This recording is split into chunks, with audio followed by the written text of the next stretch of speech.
welcome to Leaders of Tomorrow Direct Connect.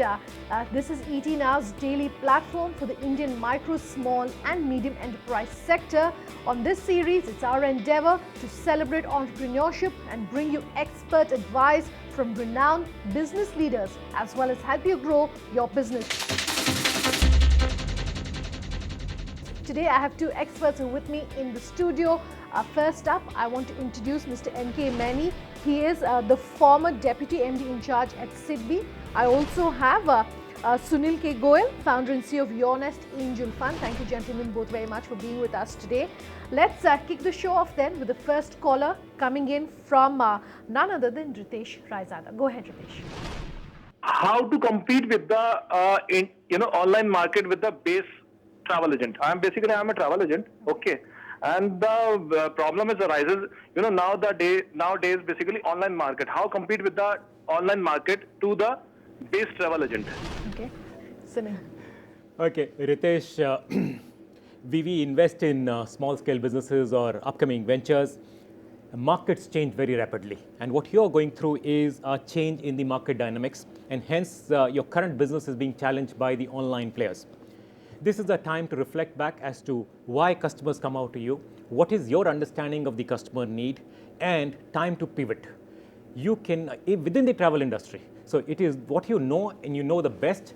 Best is to pivot in the same space and find a new way to retain the customer, add much more value, make them a comprehensive package, do a personalized service, something which customization which online players will not be able to do. These are the ideas that come to our mind, but best is you have to think of pivoting beyond what the online players are doing, which is ticketing and some bookings. That's how I would say it.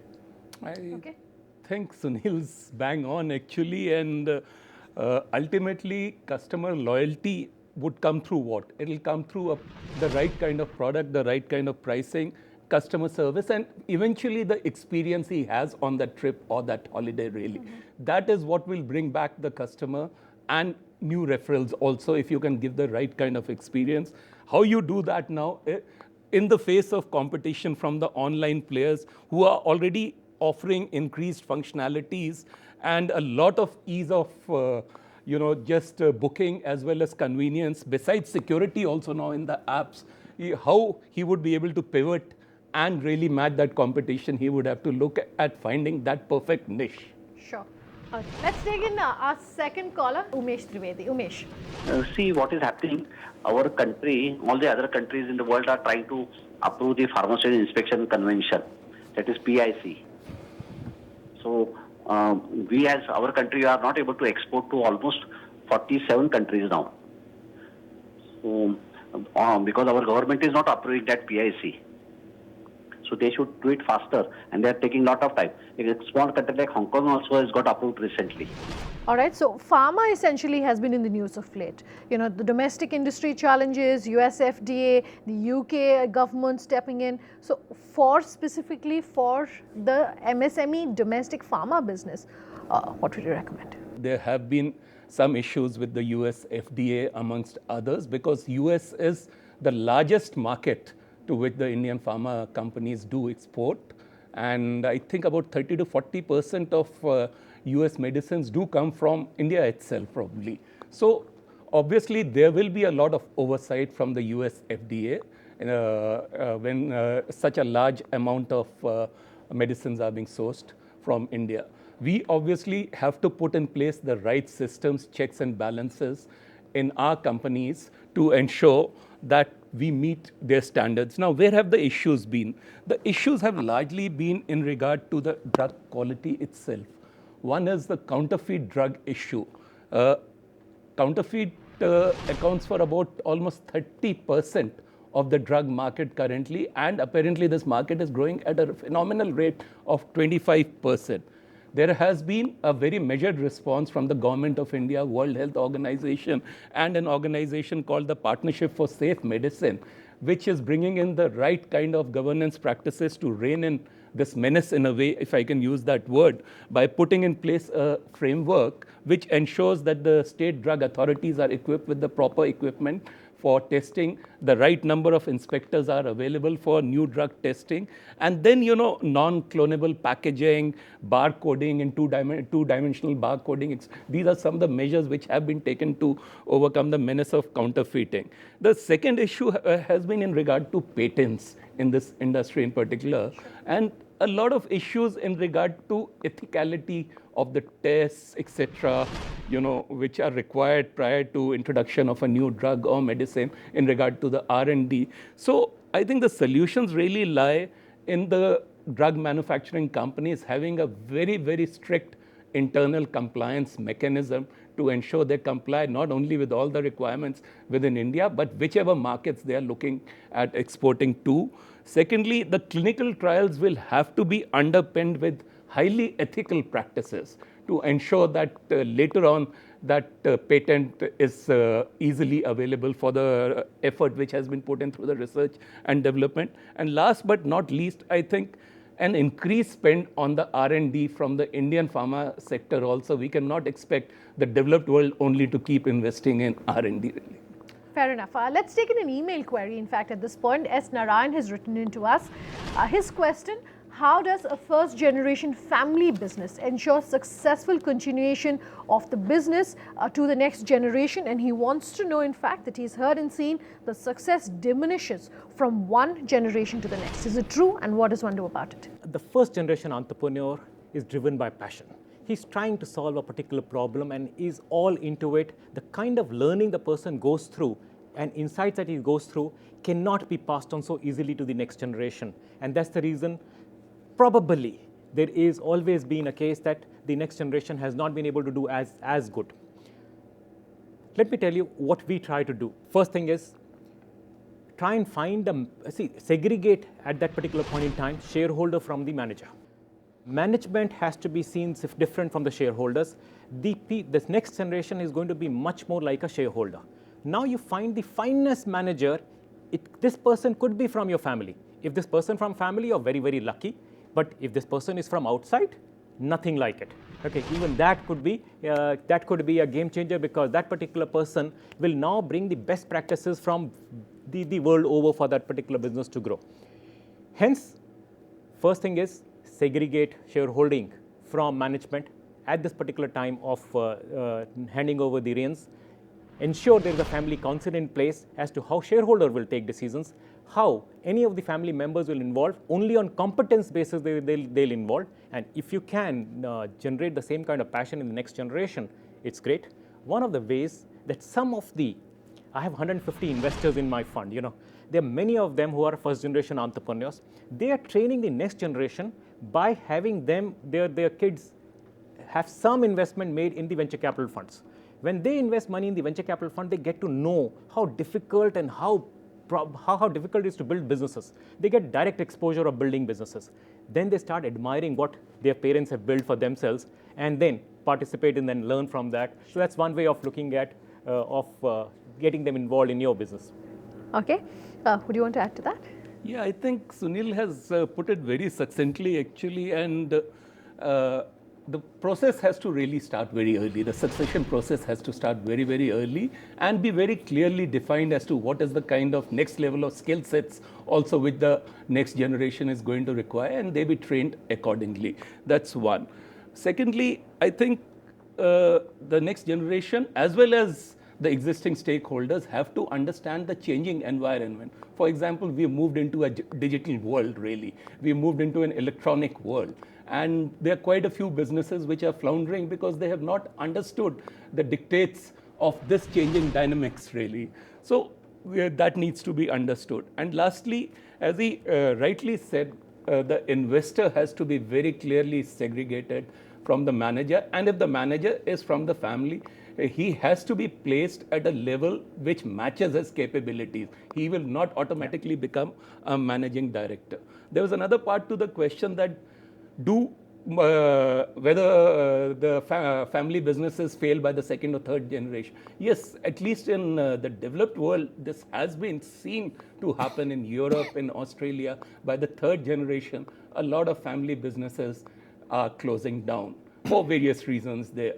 Perhaps in India, we still have a lot of family bonds which could help in managing this problem, provided all the points which were mentioned by Sunil earlier are taken care of really.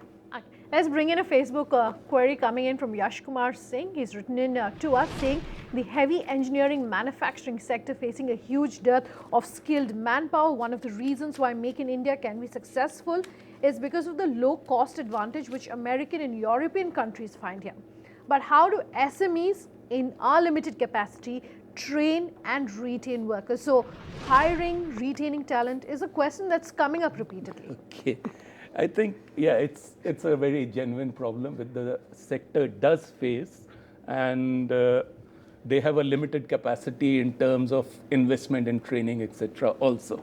But then, this is a situation which we have to live with, and moving on, I think they have to be very, very transparent with their staff. They have to explain the policies to their staff. They have to be very realistic to recognize that the staff is also probably working in a changing environment. Like we mentioned earlier, the digital world, for example, they have to acquire certain skills to cope with the digital environment. Can we give them those skills? We have to invest in training our staff and providing the requisite skills, both soft and hard skills. There can be long-term programs which develop in-house talent, promote the in-house talent, because it is always cheaper if you can manage with the in-house talent, except in certain specialized areas where you may require to bring talent from outside. Even MSMEs do require to do a salary benchmarking kind of survey to meet the aspirations, the growing aspirations of their staff. And I think the last part is that as Sunil had mentioned in one of the earlier questions also, there would be 5 to 10 key staff members really. Can we look at giving them sweat equity? Can we look at long-term loyalty bonuses for these people so that they stay on with the company? The other changes can be managed, but these are the people you need while you're growing. All right, gentlemen, let's take a very quick break at this point. But when we come back, we'll continue answering all of your emails, your calls, as well as your Facebook posts. Just stay tuned.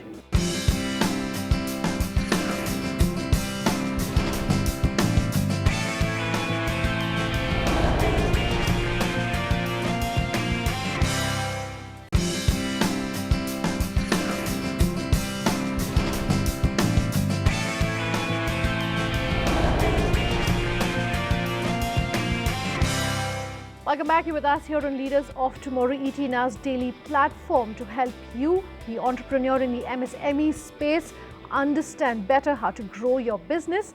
And we, in fact, have been taking a lot of your calls, your Facebook posts, as well as emails. The next one coming in from Raju Shah. Raju, go ahead. I have applied for a bank loan for around approximately 3 crores, and bank is denying that one of your partner is HUF. So we can't give you the term loan. So how far it is true that that I don't know. So my question is that if one of the partner is HUF, can bank deny any term loan? Okay. I think there is a legal issue involved because the Supreme Court has held that an HUF cannot enter into a contract with another person or persons basically. So, and why the reason for that is that the Supreme Court in that particular judgment said that it's a fleeting body in which the members can undergo change by birth, by death, by marriage also. And even a child in the womb becomes an automatic member of the HUF at a certain point of time. So there is a legal issue involved, and probably he would need to discuss it with the bank, because the issue would be in regard to whether an enforceable security can be created or not. And is the property which is being offered as security is an HUF property? Okay. If they are able to create the security independent of the HUF, I don't see much problems really. But the problem would lie probably in the enforcement of the security, as I see it. Would you want to add to that? I would just say that just like e-commerce is changing the life in various forums, there are consumer internet companies now have become aggregators of loans. They are marketplaces and they're connecting with 40, 50 banks and NBFCs on the back end. I'm actually personally an investor in one such entity called Rubik, which has made finance simple. Personal loans and SME loans are available there. Please connect with them. They are the ones who will take you to the finest of NBFCs or the banks to be able to give you the loans based on your criteria, and they're the ones who will be able to give you an expert advice as to HUF would be a problem or not. So for any for any kind of loans now, please go online and search for who can be your partner to take you to the right bank. All right. Let's address a Facebook query coming in from Ravi Birje. He has written in saying that he runs a solar PV generation business in Pune. He wants to know about the finance availability through venture capitalists, banks, etc. So Sunil, over to you. There are specialized clean tech and solar funding venture capital funds. One of our you can say co-partners who's been funded by SIDBI is Infuse Venture Capital. So there are some venture capital funds who are purely focusing on clean tech. You have to only go to the venture capital who understand solar and venture capital. Top of the mind, this is CII and IIM Ahmedabad funded venture capital fund. We believe the next size of their fund is going to be reasonable. So that's the best venture capital fund in the country for solar to go to. And I hope, wish them luck. All right. In fact, talking about financing, the next query is coming in from Ravi Chilali. He runs a micro scale mechanical industry. He's written in saying the manufacturing depends, of course, heavily on the oil and gas sector. The downturn has scared him. They've invested heavily as far as equipment goes. What does one do in this sector? If we look at the macro variables today, our GDP growth a bit tepid, but still not doing badly. We are considered to be the sweetest spot in the world. Still, the inflation is under control. The current account deficit doesn't seem to be a major problem. Infrastructure spending is increasing. There is likely to be a gradual transmission of the policy rates, bringing down the interest rates in banks and other institutions. And government has taken a lot of steps through programs like Mudra, Make in India, and other such Stand Up India, etc. So I would feel that a good monsoon probably and a pickup on the infrastructure financing would really bring about a major change in the environment and a turnaround for such industries. Having said that, I'd like to say that if he is really if he has borrowed money and is facing a stress, it is time that he really approached his bank for a restructuring of the loan till the situation turns around so that he doesn't become a non-performing asset in case that is the situation. Okay. We have a call coming in from Shrikant Deshpande next. So, Shrikant, go ahead. Prime Minister of India and ministers and many people talk about venture capital and startup, etc.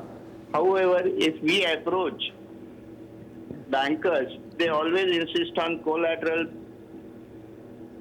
Why should they ask for the collateral? When I don't have collateral, how can I get finance? The startup and venture capital is only a bogus thing or what? I don't know. I'm interested in venture capital. Can I get it from any source? Is this true? Is this something that you've seen? Shrikant, first of all, yes, whatever you have said that the Prime Minister and the government officials are talking about venture capital and startups, it is happening, and we are seeing it happening on a daily basis and regular basis. Government has eased multiple things, but you need to understand what is venture capital. Venture capital means that somebody who is having surplus money is investing in a fund like venture capital fund, and a fund manager like me is obligated to give the money back to those investors in a period of 4 to 6 years after making a significant return.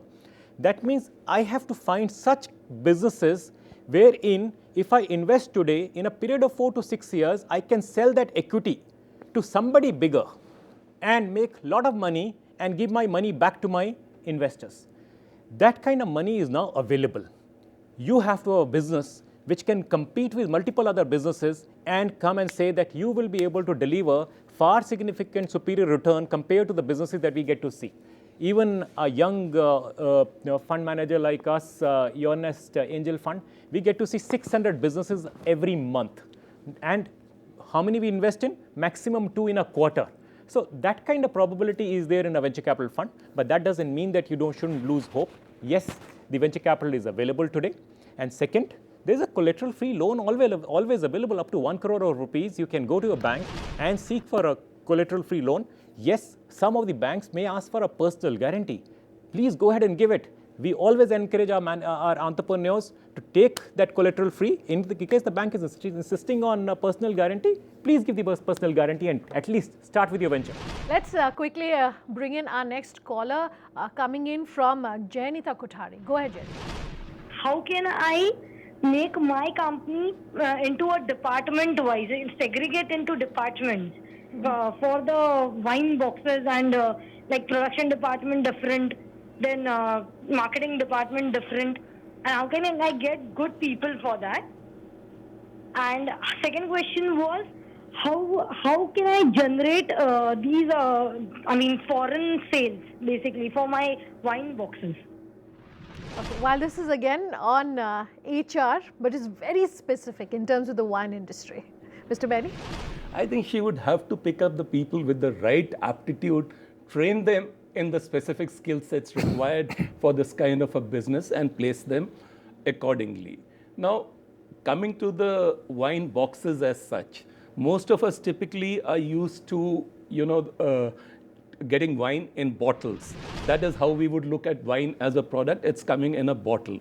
Wine boxes is something which is new, which has caught on in a way in some of the Western countries because of the inherent advantages it offers over a traditional bottle, in the sense that wine taken from a wine box will not ruin the rest of the wine, even if it's not drunk for some time. Whereas one glass of wine taken from a bottle, the rest of the bottle can go bad in a week or 10 days time if you don't use it up.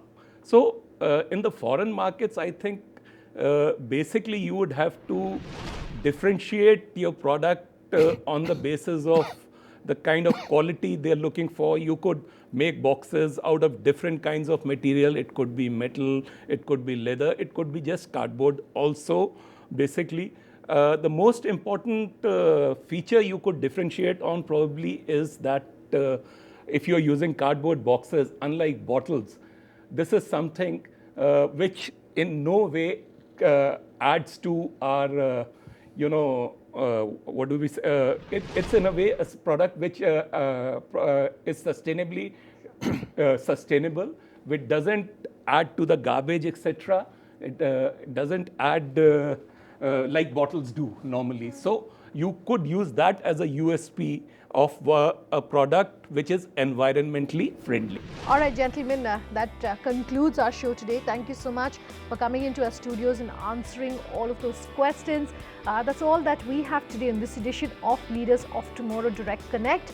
Do remember that if you need any expert advice for any aspect of your business, feel free to get in touch with us and we will do our best to ensure that our experts answer your queries. Write in to leadersoftomorrow@timesgroup.com. Do remember you can reach us on social media using the hashtag LOT, or you can just call us on the number which is flashing on your screens below. Thank you so much for watching.